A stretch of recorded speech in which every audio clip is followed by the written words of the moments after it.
एक बार की बात है। गौतम बुद्ध अपने शिष्यों के साथ एक गांव में प्रवास कर रहे थे। एक दिन एक दुखी वृद्धा उनके पास आई।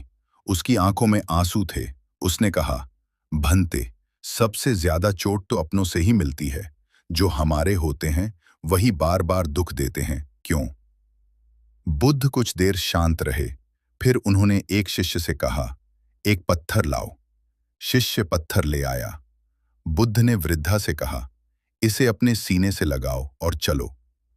वृद्धा हैरान हुई, बोली, भंते, इससे मुझे चोट लगेगी, भारी भी है। बुद्ध बोले, फिर भी तुम अपनों की कही बातों को यूं ही अपने हृदय से लगाए क्यों घूमती हो? दूसरों की बातें केवल शब्द हैं, तुम उन्हें कब पत्थर बना लेती हो, ये तुम तय करती हो। फिर बुद्ध बोले, इंसान अपने ही लोगों को दुख इसलिए देता है क्योंकि जहां प्यार होता है वहां अपेक्षाएं भी होती हैं। और जब अपेक्षा टूटती है तो हम उस पर क्रोधित हो जाते हैं, जिससे सबसे ज्यादा प्रेम होता है। हम अपनेपन का अर्थ मुझे समझो मान लेते हैं, मैं समझून नहीं। जब सामने वाला वैसा नहीं करता जैसा हम चाहते हैं तो हम उसे दोषी ठहराते हैं। अपनों से जुड़ाव इतना होता है कि हम उनके शब्दों को सीधा दिल पर ले लेते हैं, लेकिन कभी यह नहीं सोचते कि शायद वो खुद भी दुख में हैं या भ्रमित हैं।